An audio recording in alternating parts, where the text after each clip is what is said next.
সকল বন্ধুদের সুপ্রভাত জানিয়ে আজকের দিনটা শুরু করলাম আপনাদের সাথে নিয়ে।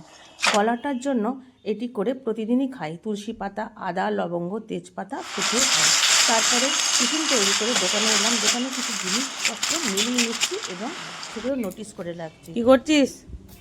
হ্যাঁ, কী করছিস? এই যে বসে আছে আমাদের বাড়ির পোষ্য মা।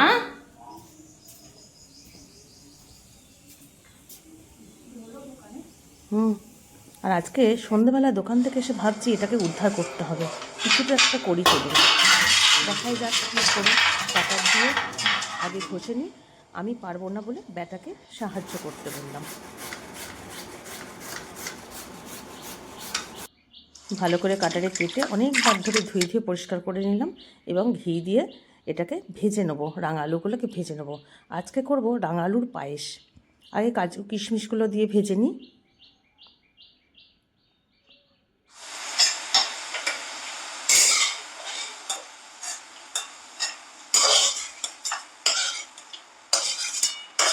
কাজু কিশমিশগুলো একটু ভাজা হয়ে গেছে।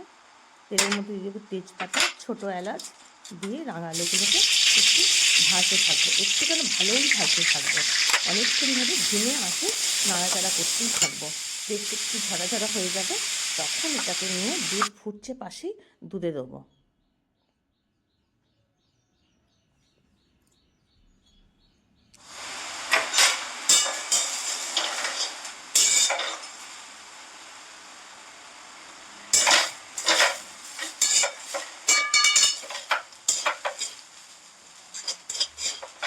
একটু সামান্য নুন দিয়ে দিলাম। দুধটাকে আরেকবার ফুটতে দিলাম, ফুটে উঠেছে। এবারে দুধের মধ্যে দিয়ে দিচ্ছি।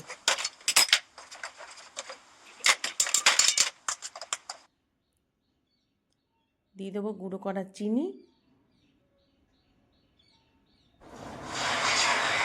আর দিয়ে দেবো মিল্ক।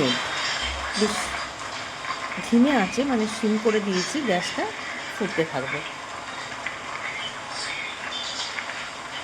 করে দেখবেন ভীষণ ভালো টেস্ট হয়। একটু বেশি করে ঘি দিয়ে ভাজবেন।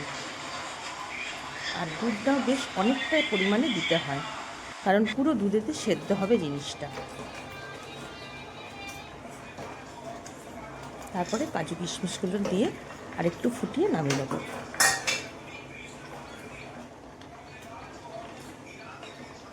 আজকে হয়ে গেল। এখানে কেমন লাগলো বলুন।